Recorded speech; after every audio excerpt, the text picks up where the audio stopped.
Yeah, this is a pleasure. I don't usually get to introduce my wife. This is Laurie Herboldsheimer, otherwise known as Ramona. If you frequent some of the Beekeeping forums, see her posted as Ramona.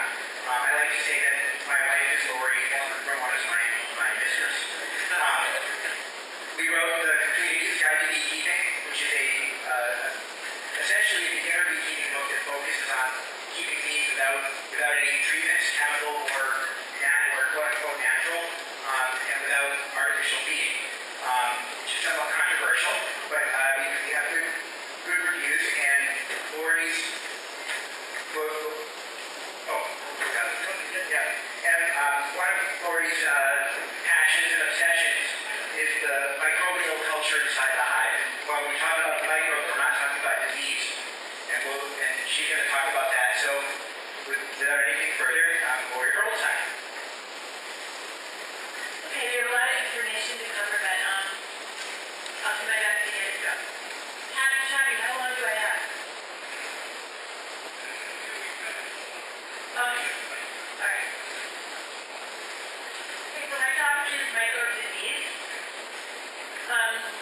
4 years ago, Dean and I went out to Arizona to work with a beekeeper named Dee Leslie, and we got so inspired when we got our bees that we decided to go down and get married. So, 6 weeks after we met the bees, we went back and had a working wedding honeymoon in the desert of Arizona down by the Mexican border. That's Dee on the left and Dee on the right, working some of the 700 hives. And that's 2 days before our wedding. Very happy picture. It's light in here, so it's hard to see details, so I hope if anyone has questions, just stop me and I'll try to clarify. Our wedding, a few hours after that little ceremony, we were riding home in Dee's pickup truck, and it had been a really long day. We had 7 forms that morning, and had a wedding and a dinner, and we were really tired, and we were trying to make conversation on the way home so we didn't fall asleep while we were driving. And Dean just happened to mention, I read an AJ article the other day, the class infection. Bees don't eat pollen, they eat fermented pollen. There's something like 20 different microbes involved in the fermentation of the pollen, and they make the bees food. And I thought, I suddenly flashed on 5 weeks earlier, Marianne Fraser, who comes to our bee club. She's a researcher out of Penn State, and one of her topics was honeybee nutrition. And she said basically, pollen is key to everything about the bees, their health, their vitality, their ability to deal with disease. It's all about the pollen. And I'd written that down in my notes and underlined it, highlighted it, and when Dean mentioned the pollen and the fermentation, I thought of every yeast infection I'd ever had in my life after taking an antibiotic. And I also thought about Mary Fraser saying pollen is key, and something flashed in my head, and I wonder if there's something that could be interfering with the fermentation of the pollen and causing bees to have so many problems. Remember 2008, we were kind of in the middle of TCE, and everyone was trying to figure out what was wrong with the bees. So when we talk about microbes, yeast, bacteria, fungi, actually there's another kind of thing that's related to bacteria called archaea, but I'm going to basically just say bacteria and include that in there, and viruses. So in the microbial culture, you can think of microbes as kind of an invisible way of thinking about how all life works. There's a lot of competition. They cooperate when it's advantageous. And this is not only between their own types, but between different kinds of microbial cultures. They utilize every resource possible. They thrive in very diverse environments. Some microbes live in extremely acidic environments, extremely hot, extremely cold. But as individual types, they require very specific environments. So that could be like very specific acidity or alkalinity, very specific temperatures. And if you deviate from those specifics, the microbes can have trouble. The specific type of microbe can have trouble. At a colony level, they can act like a much larger organism, just like you know that bees individually are cold-blooded animals, but in the hive, the colony functions as a warm-blooded animal. They can keep the hive at almost our body temperature. The microbes are the same way. They function individually one way, but as units of many of them, they can function like a much larger organism. They can communicate using chemical signals. They also have physical ways to build biofilms and other things to kind of move themselves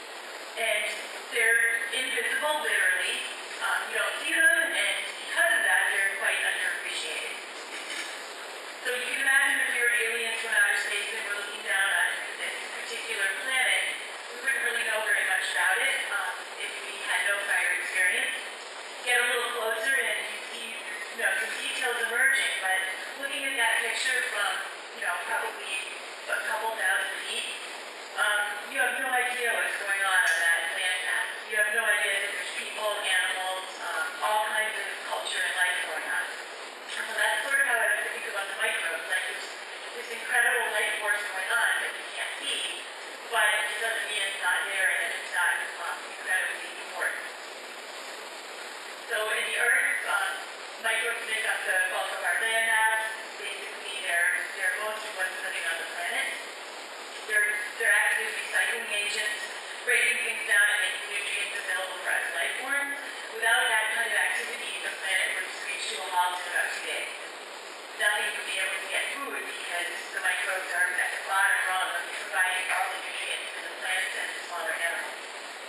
They feed a nourishment system, and they're key players in the carbon cycle, in the oceans, and they're ultimate recyclers of nature.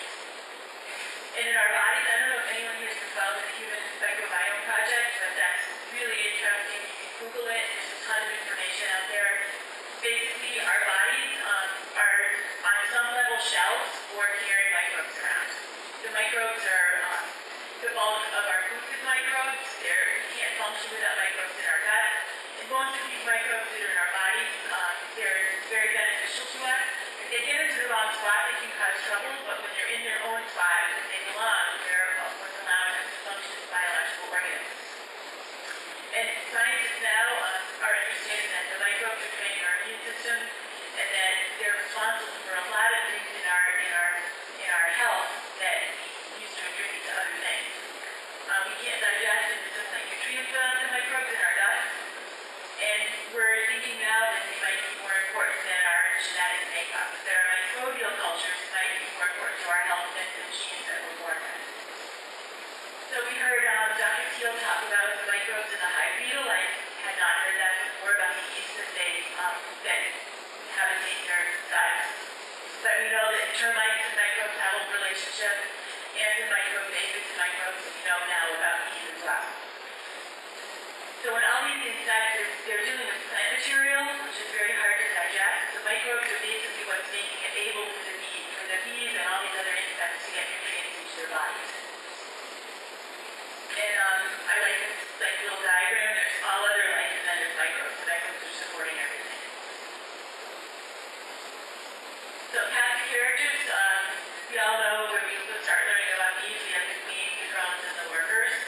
But we've included the microbes as the invisible cast, because without the microbes, the hive can't function. There was a researcher in Tucson that worked for about 30 years in the bee lab there, studying microbes and bees, but she was working before modern technology with DNA sequencing, so most of what she was looking at, which is stuff that can be grown in a petri dish, now they're understanding that probably 99% of the microbes that exist can't be grown that way, they can't be cultured. So now with modern technology, DNA sequencing and computers, they're finding microbes now that we didn't know existed. That's the bulk of what they're finding. So in bees, just like in humans, microbes are aiding in the production of food. I don't know if there's any fermentation freaks out there, but I just got this awesome new book, Sandra Ellen's Hats. Is anyone familiar with the wild fermentation book? Sauerkraut, yogurt making. This is kind of an encyclopedia for fermentation around the world, and it's amazing. Anyone that wants to look at this, I'll have it in the back with me later at our little book table, but you're all welcome to take a look at this.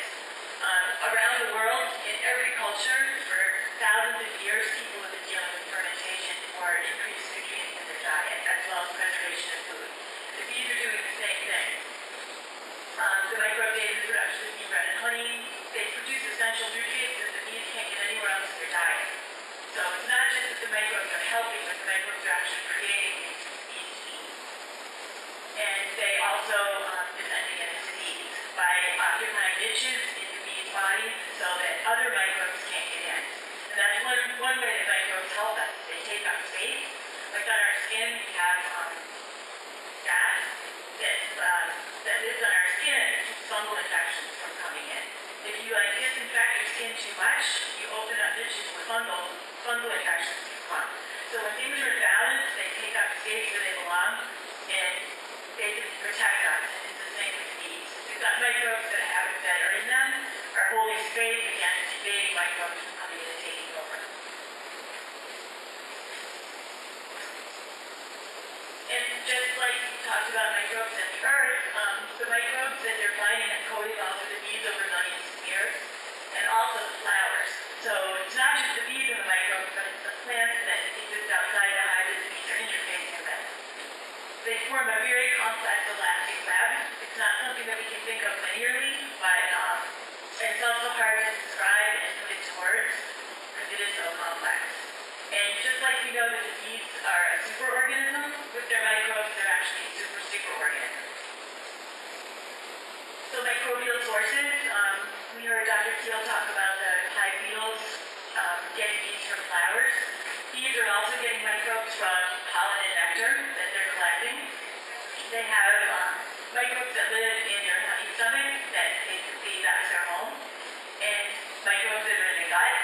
many of these microbes are unique to the bee.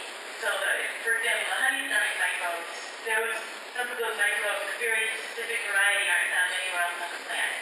I think it's the same with some of the microbes in the gut, that they have similarities to other microbes, but they co-evolved with the bees to have their own unique little strain. So, one of the most important things in the hive, and one of the things that we know the most about when it comes to microbes and bees, is the fermentation of the bee bread. And so the proper fermentation of pollen, it has to happen in a certain order for all of the elements to be present. But it increases their nutrition, and again, it creates the unique nutrients they can't get anywhere else in their diet, and it makes the digestion and assimilation of those nutrients possible. There's a little flow chart of pollen fermentation. The bee picks up the pollen, and she first inoculates it with saliva from her mouth that also has microbes, unique bacteria that live in the honey stomach.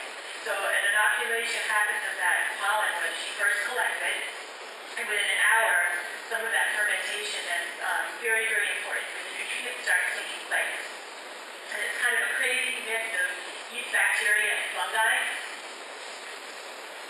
And there's very intense metabolic activity for about 12 hours, and then an environment is created that favors lactic acid bacteria, that creates an environment that favors lactobacillus, and after about 2 weeks you end up with a fairly stable product of bee bread. They cap it off with honey that preserves it, but there's still enzymes being produced in bees that are active in there for I think it's 6 weeks.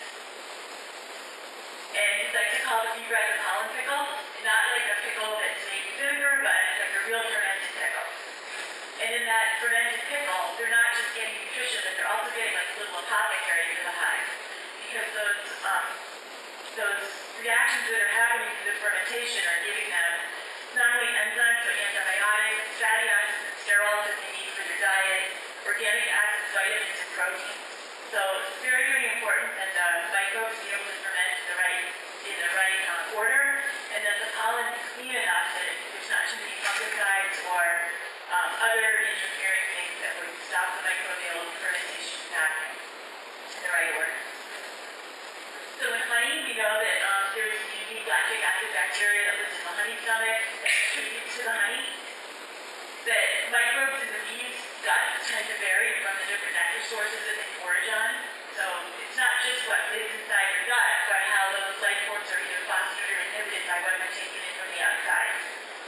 And also microbes in the honey stomach help prevent the nectar from fermenting while the bees are processing the honey. So that's really important. They have that mechanism in place.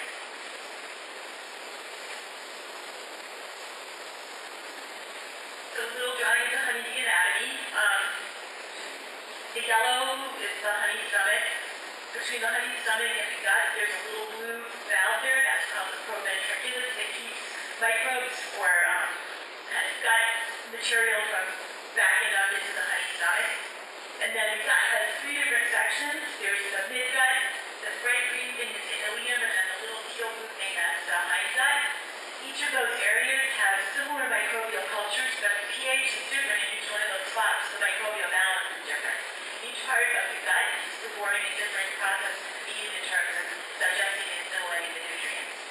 So again, depending on what you're eating, what the pH is, we know that honey is way more acidic than sugar water. There haven't been a lot of definitive studies done on how the diet affects the bee in terms of artificial feed versus honey, but we do know that the acidity is different, and we know that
functions going on, and after the eating comes metabolizing. Some useful stuff gets produced, some toxic stuff gets produced, and that usually comes out in the form of respiration or pooping or peeing or some kind of excreting.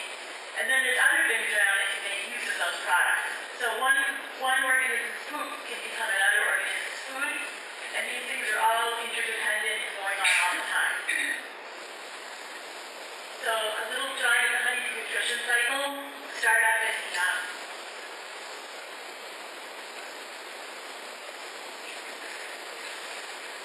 okay, upper right hand corner we see a bee visiting the flower. She's ready to do her inoculation of the pollen. She's going to bring that pollen back to the hive and pack it into the cell. Already the fermentation started. Now other bees, nurse bees, who are only like between say 10 and 10 days old, and I think about, maybe they start being a nurse bee maybe at around 4 or 5 days old, go up to about 10 or 14 days old, depending on the needs of the hive. Those bees now are going to take that fermented pollen, and in their glands in their heads, they're going to construct bee milk to feed the larvae. So they're depending on the nutrition in that bee bread that's been produced by the foragers to feed the young larvae. Now the young larvae, they have about a 6-day development period to take in that food. So whatever's being offered to them in that 6 days is going to determine the outcome of their health and their vitality. And as soon as they emerge, it's only about 4 days or so until they become nurse bees. So there's very, very tight loops there. So if something goes wrong in the hive where the pollen that they're bringing in is somehow impacted with too many fungicides, or they don't have the proper nutrition, the right kind of pollen, there's not a diverse enough diet, many things can impact the health of those next generations.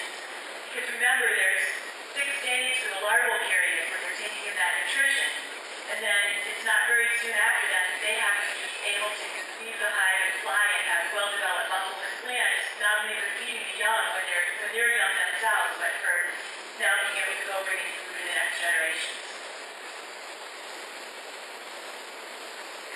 So not only are the bees supported by the microbes, but on the other end we have plants being supported by other microbes.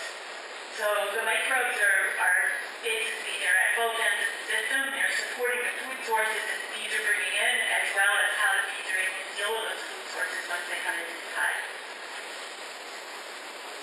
Now everybody, usually when we think about microbes, we think about disease.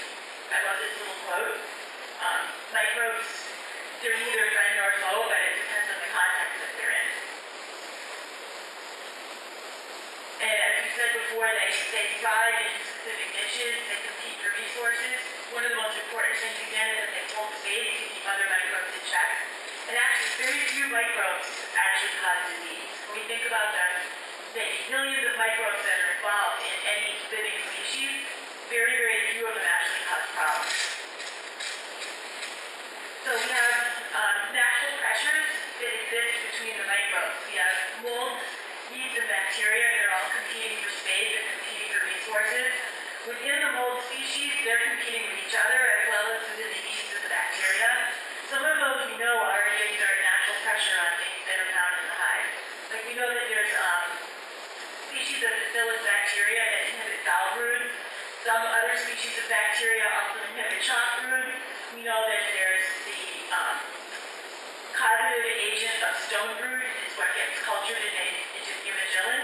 So we know that there's something in the stone brood that's already inhibiting echinocema. There's other molds that live in the hive that are inhibited also. So all these natural systems are going on in a balanced hive. When we first started thinking about the microbes, one thing we wondered is are there beekeeping chemicals that could produce an inhibitive effect on anything in the hive? So we did a little experiment. You can find it on our website. Our website is beyondtoothers.com. You can also get that from us at any time during the day. But we performed a little experiment using bread yeast. I love when Dr. Teal said he's a simple thinker, because this was a great example of very simple thinking. What if we took bread yeast and fed it with some sugar, and how many drops of formic acid it would take to inhibit the fermentation? We had surgical gloves, we had a water bath that we carefully controlled beforehand, so we could get a bunch of controls that all looked exactly the same, so we knew that we weren't having too much variation there.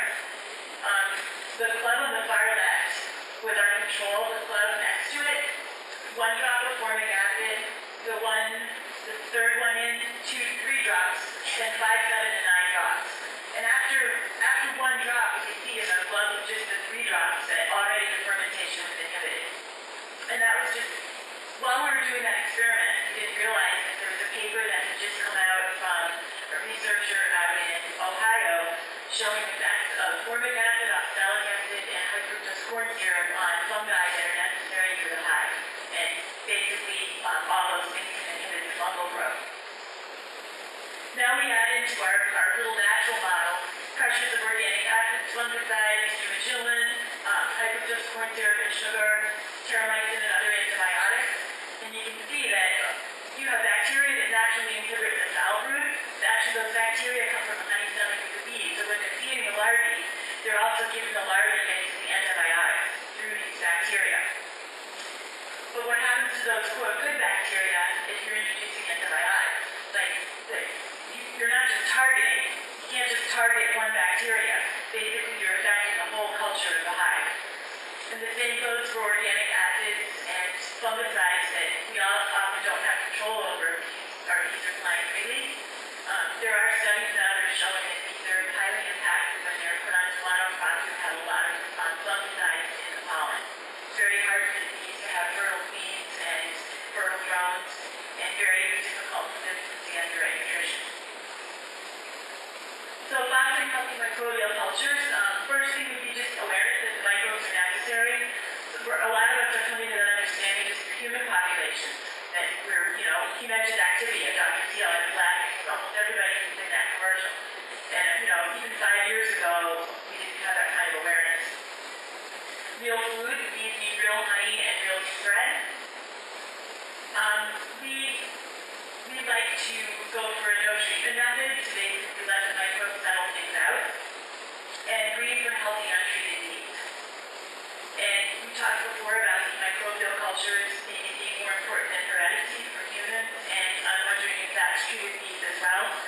Sometimes we have a hive that's not doing so well. We'll take a frame of brood and bees from a very healthy hive, and it might be that we're not just boosting the bees population-wise, but they're actually giving them a very complex microbial inoculation from the healthy hive. We have a lot of unanswered questions. How exactly do the bees become inoculated?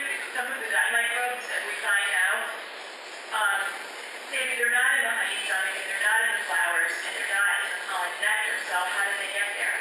And we're wondering if there's a lot of feeding with the bees that goes on in the hive, sharing the food with their mouths.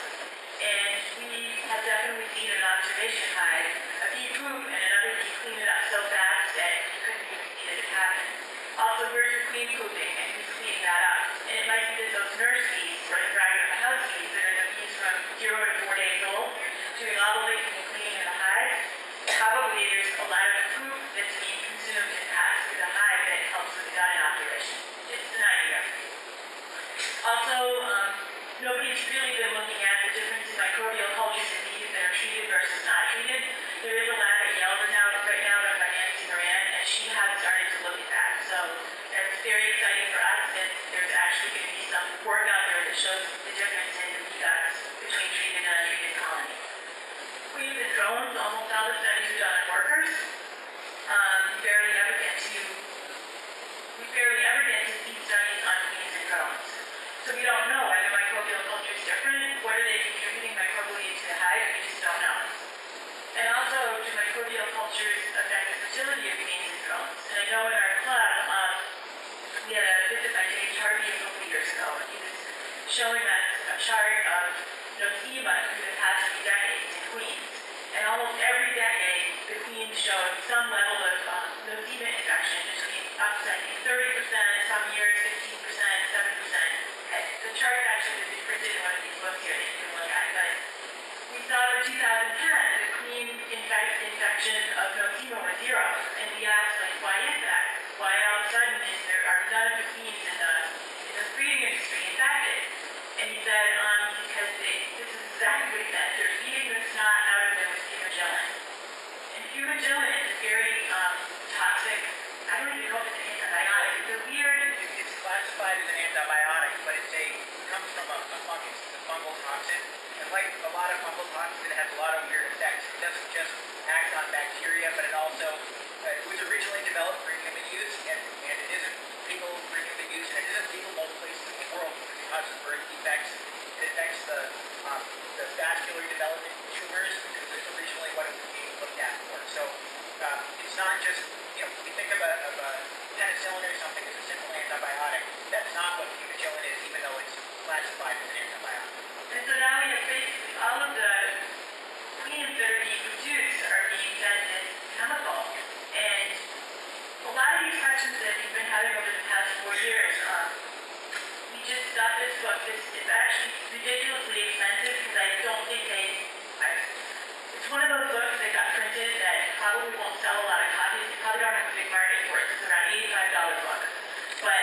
lot of articles if you read researchers around the world on honeybee health. And a lot of the questions that Dean and I have been asking for the past 4 years are actually starting to address this here. And a lot of them are addressed by saying, we just don't know. But it's nice to know that, like, famous researchers from around the world are having similar thoughts and that we're not alone in wondering what's going on. But they do talk about human element here, and they do talk about the impaired fertility of queens and drones, and wondering if perhaps there's a connection, even though the studies aren't really there yet to support or negate any of it. Again, we'll have these books in the back, and anyone's welcome to come look at them.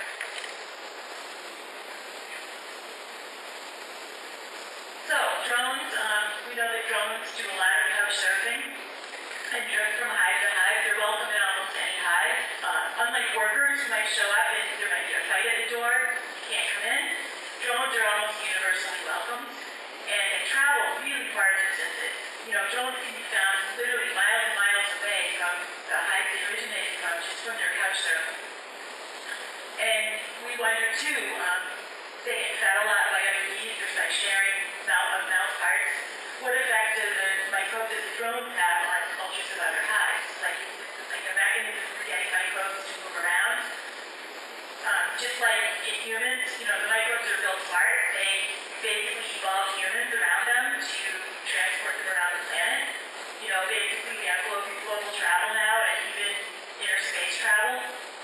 Microbes travel, and they didn't have to work that hard to make that happen. We're just happy to carry them with us. Maybe the drones are doing some kind of thing like that as well. And also, one big question, we just finished a conference in Leominster, Mass. That we run every year for Beekeeping. This year we had a really great guy from Atlanta come. Actually, he's from Young Harris College up in Young Harris, not Ohio, Georgia, right on the North Carolina border. But one of his expertise is the fungi that support root systems of plants.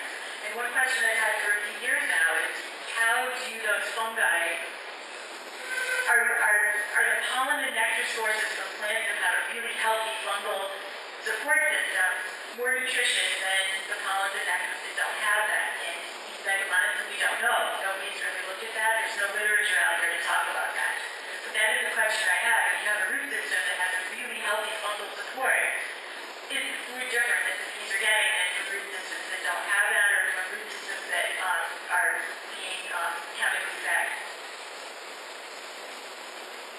So in current research, we have increasing awareness of the importance of the microbes. That's really popular now if you like to read nerdy bee literature. That's one of the topics now that is getting a lot of attention. And pretty much universally, everybody's saying that healthy, well-nourished bees are the best defense against diseases. In the future, there's a lot of talk